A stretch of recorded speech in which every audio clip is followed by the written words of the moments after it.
All right. Still not panicking a little bit. But we're fine. The Phils just lost 2 out of 3 to the guards. But hey, listen, yes, you gotta win. You gotta lose 60 games if you're gonna win 100. I would be lying if I said I wasn't a little worried, but I think overall we're gonna be fine. Welcome back to .NET Phillies. I'm, of course, your host with the most, Jared. Sometimes I say that, sometimes I don't. Depends what kind of mood I'm in. Uh, got a packed episode today. I mean, not really. Any more packed than it normally is. We have headlines. We're going to go over the series against the Guardians. Another episode or another edition of Where Are They Now? Worst show on the interwebs.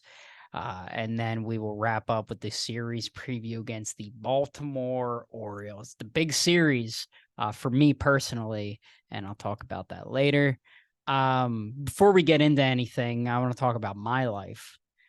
So over the weekend, I did what everybody in America was doing and saw Oppenheimer and Barbie. I saw Oppenheimer on on Friday, and I saw Barbie last night. Let me tell you, boy, golly, are those some great movies right there. I would highly recommend checking those movies out. They are phenomenal. The performances in Oppenheimer were incredible. I thought it was beautifully written and directed and everything. I mean, it's Christopher Nolan, for Christ's sake. And Barbie was just such a fun time. Like Ryan Gosling is like, he's just awesome. And just everybody was so great. And it was a very wholesome, funny movie. And Michael Cera as well. But that was talking Barbenheimer. Let me just take a drink. I just got off work, so I'm a little not all there yet. So headlines, not a lot of news going on. We got some injury updates coming at you. So Noah Song is scheduled to make another AAA start. They're trying to stretch him out as a long man. Obviously, Noah Song is the Rule 5 pick the Phillies got from the Red Sox, and he needs to be on the roster for a certain amount of time for the Phillies to retain him. So they're working him to be a long man in the big leagues very soon. With that, I'm assuming, God, I'm praying that Dylan Covey gets the FA'd for Noah Song. That would be awesome if that happened. That'd be really super. But yeah, Song looked good in his last. He went an inning and 2/3 through 39 pitches. Fastball was at 94, 95. So good to see him trucking along, and hopefully he'll be able to stay on the Phils for a while and be a guy for us, because that's a very, very interesting and good pick for Dave Dombrowski in the Rule 5, because it was his original pick when he was the front office member of the Red Sox, and obviously took him with the Rule 5 from the Phillies. Big brain plays.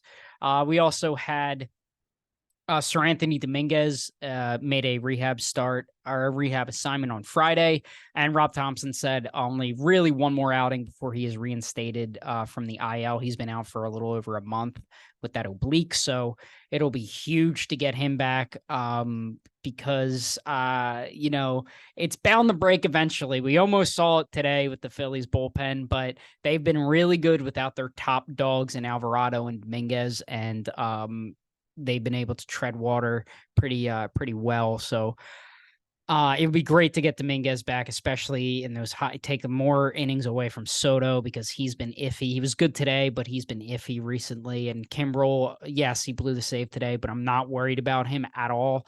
But you're taking away big spots from like Hoffman, who, again, I've praised before, and I think he's deserved those big innings and those big spots. But you're taking innings away from him, which is good. You're taking innings away from Marte. Marte's been fine since Dominguez went down, but it would be just good to have your horse back in Sir Anthony Dominguez. And, he really hasn't pitched much this season, so it'll be good to have him in this stretch run that we're about to go down into August and September to hopefully clinch a playoff spot. So it'll be good to get him back. Sorry. I'm just going to leave it uncapped. I'm sure having it uncapped won't come to bite me in the rear end later. So, reminder, August 10th, it's coming up. August 10th is the 1-year live stream extravaganza. I will be here. I'll be watching the Phillies and Nationals game. Talking to you guys, reacting to the game, doing commentary on the game, and answering any questions or anything. So I'm looking forward to that. So make sure you're there, and we'll talk. We'll have a conversation, and it'll be really fun. I'm really looking forward to it because it's something that I've never done before. I've live streamed, obviously not under this account and this Phillies thing, but I have live streamed before, and they're a ton of fun because, you just get to talk to people, and I love talking baseball with people and going back and forth about different stuff. So I look forward to that, and I hope you guys are going to come out, even if it's just drop by, say hi. It's just gonna be me here. The game's gonna be on over there. I'll have the chat on one side, and maybe I'll have like the game. No, I can't really copyright stuff, but you get my point. We'll watch it together. It'll be really, really fun. So I look forward to that. And I hope you guys can come out for a little bit because I'm really looking forward to it. All right, let's get into this series. And there's a lot to unpack here. Every single game was winnable. They only won one, but they should have won game one. They should have won. Game two was infuriating. But they lost 2 out of 3 to the Guardians, a team that is teetering and flirting with 500, and they have been all year. They are a very inconsistent ball club, and we couldn't take advantage of that. It was frustrating. It was disappointing. You have your big guys not stepping up. You're going to get what you get with Bryce. It's always going to be a high average, but I don't think the power is really going to be there this year. Trey Turner has been a disaster. I don't think I've seen him be this free swinging in my life. And of course, we've seen him close up for years when he was a member of the Nationals, and he was a pain in the ass, and he just hasn't been that for us. It feels like every 3-1 count he's in, he's striking out. I don't know what it is, but it's frustrating. Schwarber, you're going to get what you're going to get with Schwarber. I still love him in the leadoff spot. So keep him there. Castellanos is ice cold right now. I think he was like 1 for 11 in this series and coming off like a 1 for in the other series. He's just been not great recently. So other guys are going to have to pick him up. JT has also been a guy that I don't think anybody really talks about sucking, but he's sucked recently too. The daycare is really carrying them. Stott, Marsh, Bohm, those guys are really carrying this offense, and I think they need to be rewarded a little bit. I think knocking Turner down in the lineup might be a good idea. I think knocking JT, we saw that today. We had Bohm in the 5-hole and JT batting 6th, and it worked out when we got the extras, but it was just really frustrating to see. And it is because you're paying these guys all this money. You think one of them would step up, and again, I'm not taking this out on Bryce. We'll get to Bryce in a second, but these guys need to step up. The Schwarbers, and Casty has been great all year, so I'm going to give him a pass too. But like Turner and JT really need to start carrying their weight, because I'm going to start taking at-bats from them. I'd rather see what Stubbs has. At least he'll give you a drag bunt, for God's sakes. And with Turner, I don't know what's going on with him. I think as soon as he's going to get on a roll, he goes back to whatever the hell we saw in this series. It's extremely frustrating. The pitching is carrying them right now, and the offense has been inept outside of today. They've not been the thumpers we thought they were going to be. They've not been these guys that can carry you, and win a game 12-11. The reason that score, came to mind was because you had the D-backs and Braves, and it was just a back and forth slugfest. And I feel like I'm not yawning. And I feel like the Phillies can't really do that right now. And it's frustrating because we know how good offensively this team can be, and on paper how good they are. And when all those guys are clicking, this is a juggernaut of an offense, but they just haven't been clicking at all.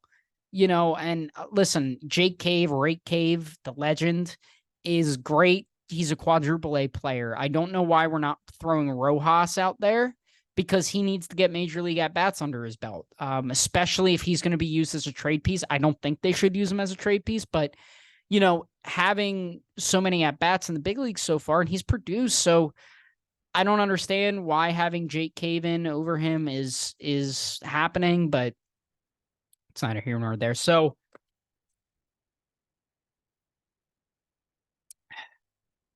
game one, Phillies lost this one 6-5. My player of shame is Junior Marte.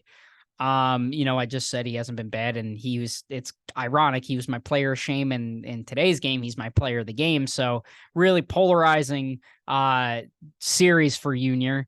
But you had Bryce Harper's debut at first base, and let me tell you, Bryce Harper might be the best athlete on the Phillies. This guy just hasn't played the field in a year, just decided that he's going to play first base, and played it phenomenally this series. Like, he made plays that are unreal because he's just such an athlete. And, you got to give credit to Bobby Dickerson because he's been working very extensively with him to play at first. But I think you found your solution at first base in Bryce Harper. I think Harper can stick at first. I think they said it's going to be like every other game or something, but throw Bohm there, and then you have Sosa at third. And now I think that knowing that he can play first base, I think gives the Phillies front office leeway to be like, okay, we know first base is settled. Let's go out and get an outfield bat like a Cody Bellinger. Bellinger's my guy. Get him the Philly. Like an Adam Duvall, or I got nobody else, but those two guys come to mind where you need pop, and those two guys have pop. They play great defense out there, so you're not going to have a liability. And, that's kind of where you're at right now if you're the Phillies front office. Bryce held down first base extremely well in the 2 games he played there. He made some incredible plays, so hats off to Harp. Okay, so we get to Ranger, and Ranger 5 innings, 8 hits, 4 earned runs, 2 walks, and 5 strikeouts. I don't get what's going on with him right now. He has a 6.14 ERA in July. I can't pinpoint what it is. And in this game, it was death by paper cuts. It was a lot of low BABIP and just annoying hits that squeak through with only one that didn't squeak through was the Josh Bell double. And then you had David Fry with an RBI single. And then, the Phillies left the bases loaded in the second. They left the bases loaded in the fourth, and they left the bases loaded in the sixth. That's just unacceptable from an offense that are getting the guys on, but again, not getting the big hit. They never get the big hit, and it's infuriating because this entire season has been missed opportunity after missed opportunity, taking advantage of what the pitcher on the opposing pitcher is going to give you, and they just haven't done that. And it's frustrating because, again, like I said, and I feel like I'm beating a dead horse at this point, we know how good this team can be offensively. And the pitching has showed up. The rotation's been great. The bullpen's been excellent. And their offense has been the thing that's let them down so far. And who would have thought that? I sure as hell not me. I thought this offense was going to be carrying them. I thought the pitching was going to be fine. But I didn't think they'd be a top 5 rotation and the best bullpen in baseball. I didn't think that. And that's the only reason that they are where they are, is because this offense is so inconsistent and so annoying to watch that it's just frustrating. It's frustrating. Just figure it out. Just figure it out.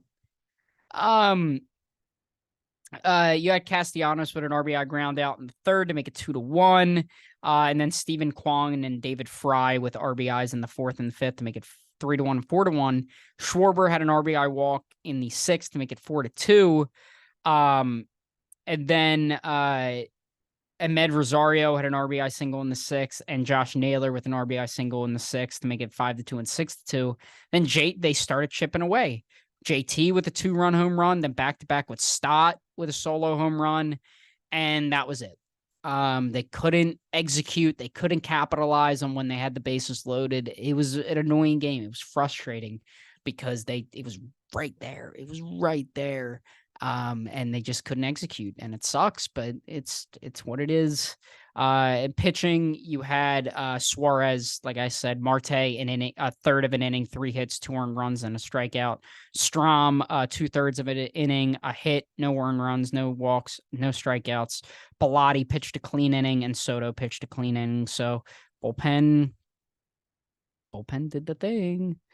And now very briefly, game 2 kind of went by like that. I was actually in the theater watching Barbie as this game was going on, and it was like nothing. And I'm like, at what point is the back-breaking hit going to happen, or the back-breaking home run that's going to happen? Because I've been so programmed to expect this from the Phillies, and it came in the 6th.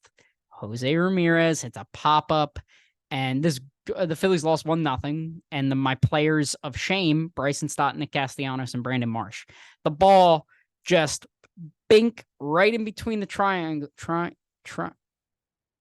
of them. It hit right there. And I forget, was it Rosario scored? Like, come on. Like, seriously? That's how we lose this game? I mean, Wheeler, 7 innings, 5 hits, 1 earned run, 1 walk, 8 strikeouts. Wheeler was dominant. And you wasted it. You had a leadoff double by Sosa in the 6th, and he was stranded at 3rd. They got him over with 2. All you got to do was hit a fly ball, hit a sharp grounder, bunt, for God's sakes, get him in. And the Phillies offense just ice cold. They had 2 hits the entire game. The one of them was the Sosa hit, and it's just infuriating. It was an infuriating game, but what are you going to do? I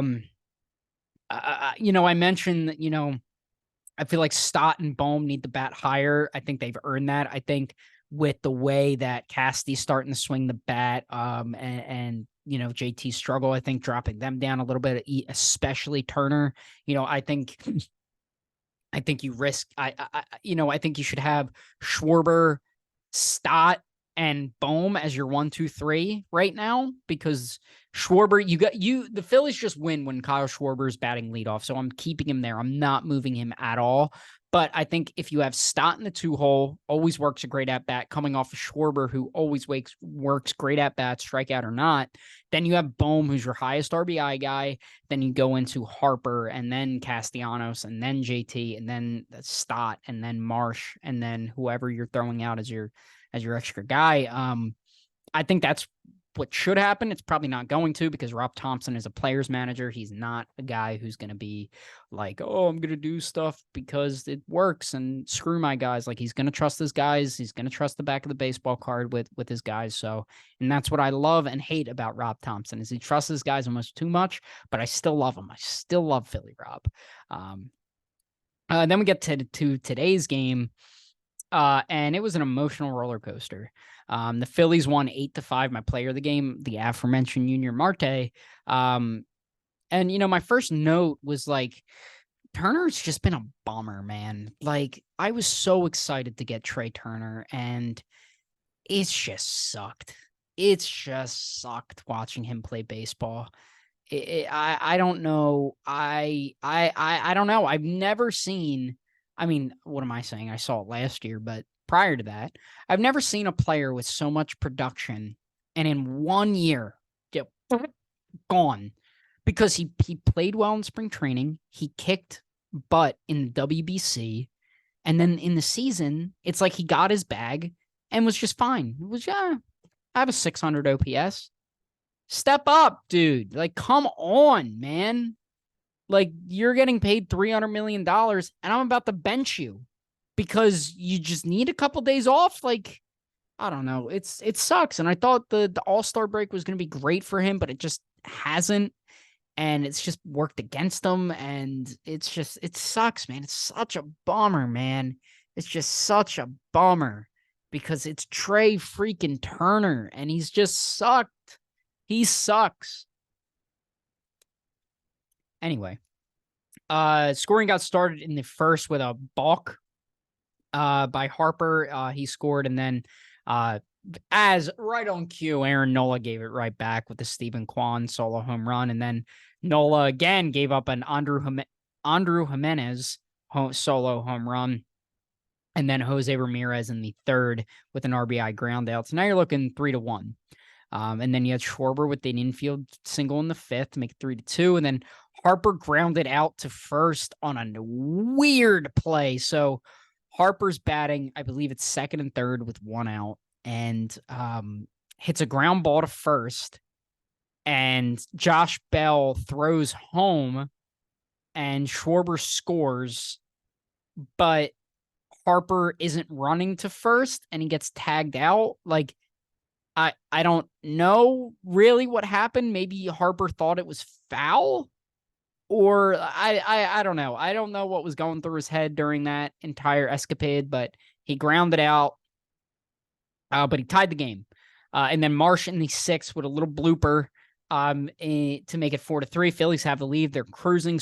Nola gave you 7 strong. This is back-to-back solid outings for Aaron Nola. So maybe he's turning the corner. I hope so. The home runs are still an issue, but if he's limiting damage, limiting base runners, and just giving up the long ball every now and again, yes, it sucks, but you can work with that. He went 7 innings, 6 hits, 3 earned runs, no walks, 7 strikeouts.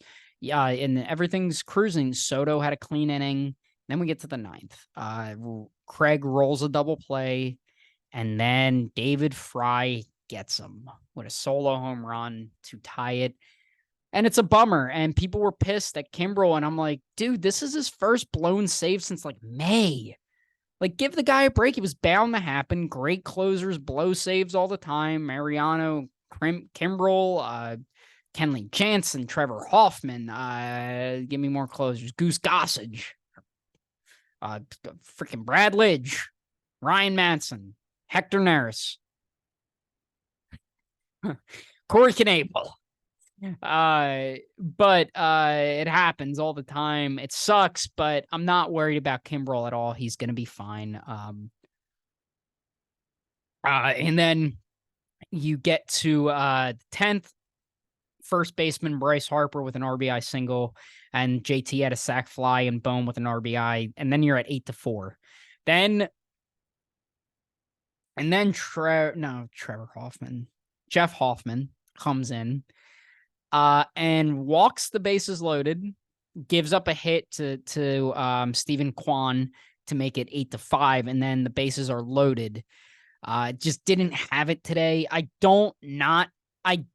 don't hate the move to Hoffman in this situation. I thought it was fine, but why not go with Kimbrel for another inning? He didn't throw a lot of pitches. Maybe Thompson saw something, just didn't want to throw him out there for 2 innings, especially with this Baltimore series looming. So I guess, but just didn't have it. Walked a couple guys, and my heart is beating out of my chest. At work, I'm with one of the women women that I work with, and she's a big Phillies fan, and we're like watching on our phones. She has like the updates going on, and we're like, oh my God, this is gonna suck. This loss is gonna hurt.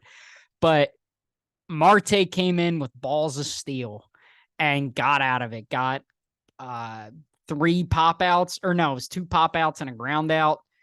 Bases loaded, no outs. Not an easy situation to come into, especially coming off the game that you had earlier in the series, and you just cool, calm, collected, just went out there and shoved. So shout out to Junior. I mentioned the pitching. But offense woke up, clutch hits when they needed it in the 10th. So it was really good to see that. Maybe this is them flipping the page, and the May Phillies are in the back, and we're moving on to the June Phillies again, because you're going to need it for this Baltimore series, because they are no joke. They are the real deal. So very, very interested to see how they're going to do moving forward offensively. I think moving Turner down is going to do well for them. I think having Bowman Stott higher in the lineup is going to pay dividends. I don't know what you do with Castillo right now. I guess you have to play him unless you want to give Rojas a couple days and just give Castillo a couple days off to kind of reset himself, maybe. But solid win. Build off of that, carry momentum into this Baltimore series because, like I said, you're gonna need it because this team is no joke. And now we're at everybody's favorite segment. Where speaking of Baltimore Orioles, there is a former Oriole or current Oriole, I should say, on this list. But we have now arrived at the everyone's favorite segment. Where are they now? This is a series, or excuse me, the worst show on the internet. This is a series in which I look back at the Phillies bullpen arms over the past few years of the competitive years. That's 2018 to 2021. Or I think I included 2022. Maybe I did. I don't know. But to take a look back at some of the people who has graced us with their presence, because we have been blessed with such a great bullpen this year that it's always good to take a trip down memory lane. So I got three guys who, one is a current Baltimore Oriole, one is a guy that has just been around, and another guy is a guy I actually was a little disappointed with because I thought it was a sneaky good pickup when we signed them, because of his performance with the Brewers. I thought it was like a sneaky under the radar, like solid option for the Phillies, but it did not pan out that way. And I don't know who's to blame for that, if that's Girardi, because he was flipping between starter and bullpen, starter, bullpen. No, Girardi loved to do that. Maybe ruin the career of Spencer Howard, but I think he just sucks to begin with. But anyway, my first guy on this list is a lefty who just was not very good for the Phillies, but since leaving the Phillies has actually been pretty okay. Has been pretty solid for the O's and the A's. I am, of course, talking about Swervin' Irvin, Cole Irvin. Cole Irvin was drafted by the Phillies in the 5th round of the 2016 MLB draft. He spent 3 years in the minor leagues until making his major league debut on May 12th in 2019 against the Kansas City Royals. I remember that game, and he pitched pretty well, 7 solid innings. And I'm like, Cole Hamels? Is this Cole Hamels? Maybe? Is this the next Cole Hamels here? Noah, Irvin, Pavetta, the new 3-headed monster in Philly. But unfortunately, it was not a match made in heaven here in Philly for Mr. Irvin. In 2019, excuse me, and he spent 2019 to 2020 with the Phillies in 19 games. That's 3 starts, 45 and a third innings to a 6.75 ERA. So not very good. And then you look at his xERA in 2019 was 6.20, and his xERA was 7.54 in 2020. So, and his 4-seamer was bottom 3rd in the league in 2019. So not very good from Cole Irvin. And then the Phillies made a trade January 30th, 2021. He was traded to the Oakland A's for cash considerations. He spent 2021 and 2022 with the A's, and he actually wasn't that bad. Like, he was pretty solid for them. 62 games, 62 starts, 359 and a third innings to a 4.11 ERA. So not bad. Like, pretty solid considering what he was coming off of with the Phillies. However, in 2021, he led the league in losses with 15. That's just because the A's are a sham of an organization.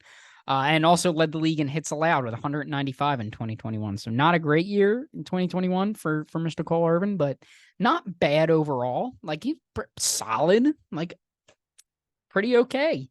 And then in January 26th of this year, he was traded to the Baltimore Orioles for Darryl Hernandez, minor leaguer.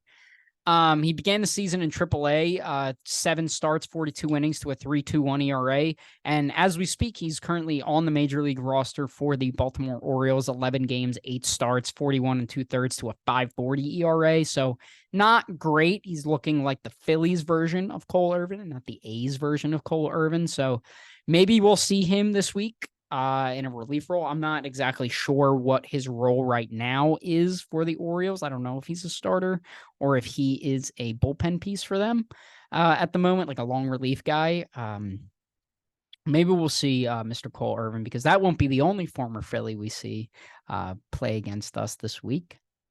Little preview of that. But that's Cole Irvin. Seems like he's doing well for himself. So shout out to Cole Irvin. This next guy is an interesting guy because I didn't know what to expect from him. I kind of had a little high hopes for him, considering what he did the year prior to the Phillies signing him. I thought it was, again, a sneaky pickup. And I kind of want to look back at the 2020 bullpen peripherals a little bit, because maybe Matt Klentak was on to something. There it is. There it is. I had the burp. But maybe Matt Klentak was on to something with a couple of these guys. Maybe not. Maybe I'm giving Matt Klentak too much credit. But this guy is Delios Guerrera. Diolis Guerrera. Gura.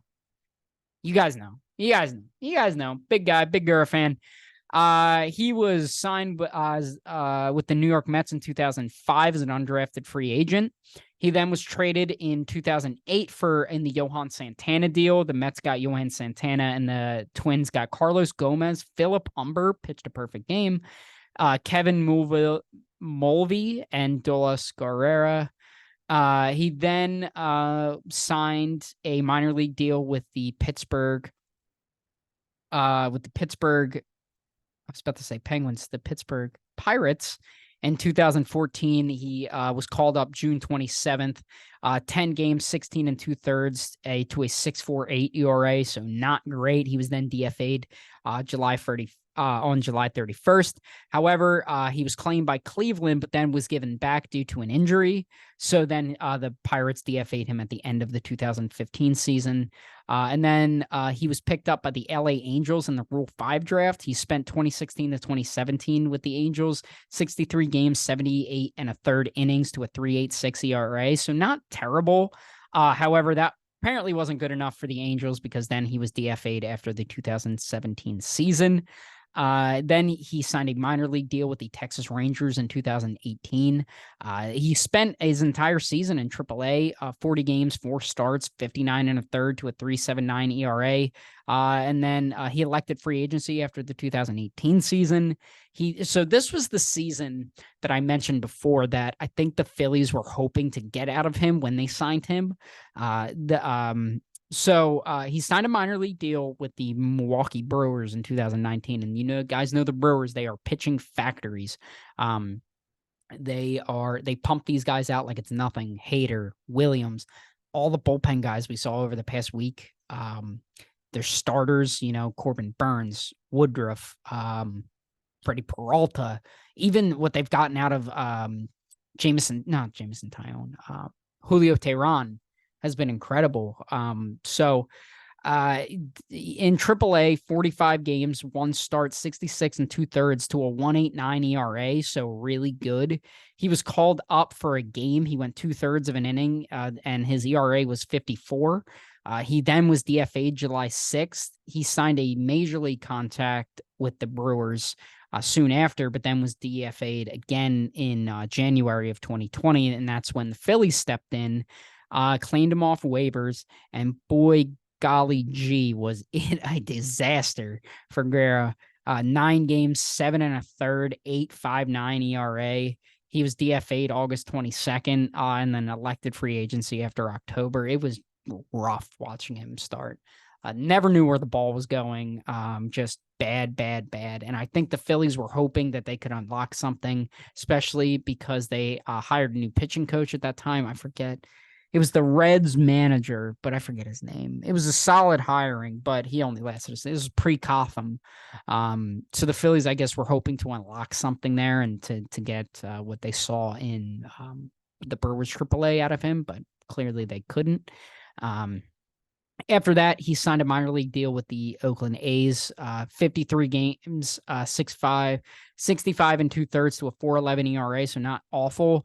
However, in April of 2022, underwent Tommy John surgery. He then signed a minor league deal with them in 2023. And so far in 6 games, he has a 9.95 ERA. So not ideal. Not ideal for him. But hopefully he comes back, because I never want to see a major leaguer go down, especially with Tommy John. So yeah. So this is the guy that I had high hopes for. Sneaky good pickup. This guy was signed as one of Dave Dombrowski's first moves as Phillies president of baseball operations. So I'm like, this is our guy. This is Dave Dombrowski doing Dave Dombrowski stuff. You had Caleb Cotham in at the time, so you knew what you were getting in terms of pitching, but it's whatever. I'm, of course, referring to Chase Anderson. Now, Chase Anderson was drafted by the Diamondbacks in the 9th round of the 2009 MLB draft. He made his major league debut May 11, 2014. He spent 2014 to 2015 with the D-backs, 48 games, 267 innings to a 4.18 ERA. That wasn't enough because he was shipped off to Milwaukee. The deal was as followed. Milwaukee got Chase Anderson, Aaron Hill, and Isan Diaz. The Diamondbacks got Gene Segura. We love Gino. And Tyler Wagner in that trade. So Anderson spent 2016 to 2019 with Milwaukee, 118 games to 112 starts, 590 innings to a 3.83 ERA. So pretty solid, like not bad, like pretty really good from Chase Anderson. Chase Anderson was then traded to the Blue Jays and during the 2020 offseason. He was on an expiring contract. So Blue Jays got Anderson. Milwaukee got Chad Spanberger in that trade. Not great for Mr. Anderson in Toronto. 10 games, 7 starts, 33 2/3 to a 7.22 ERA.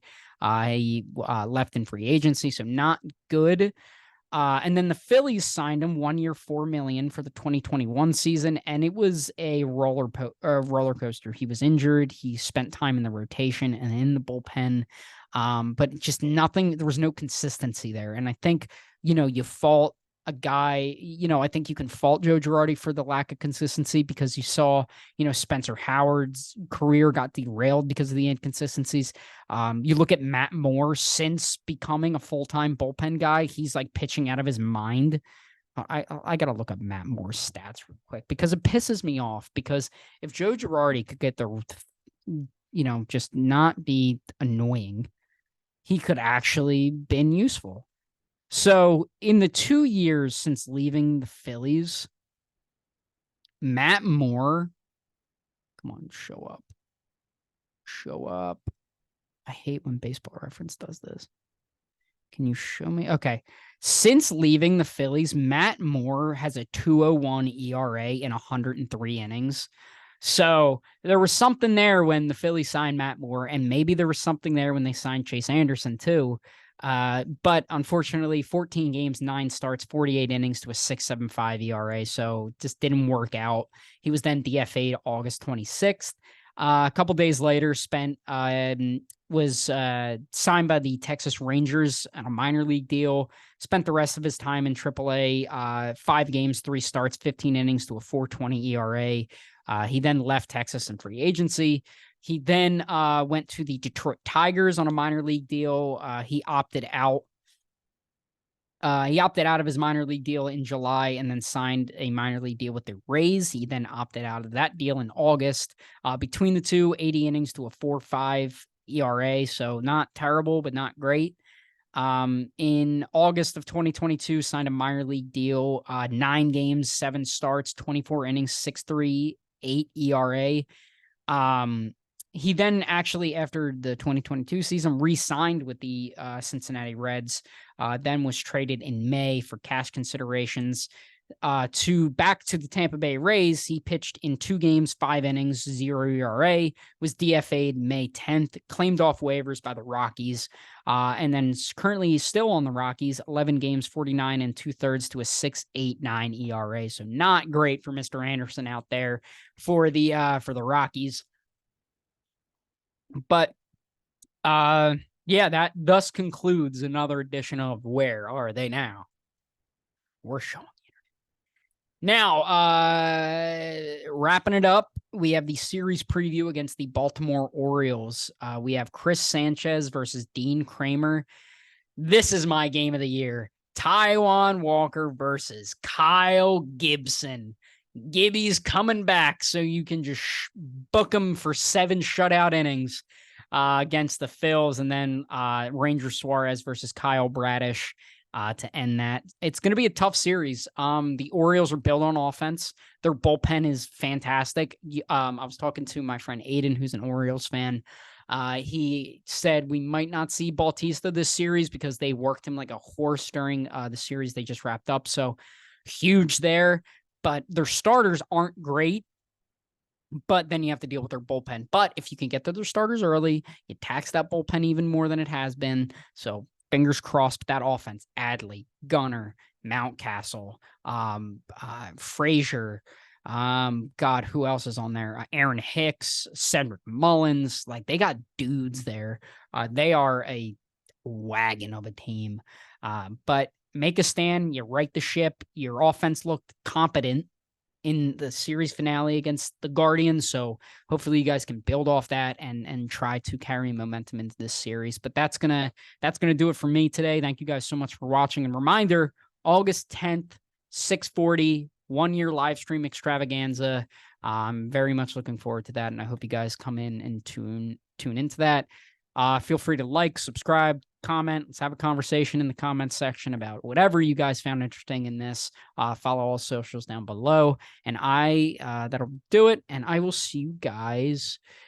It might be in a week. It might be Saturday, maybe. I might do one. We'll figure it out. I'll see you guys next time. I'll see you when I see you.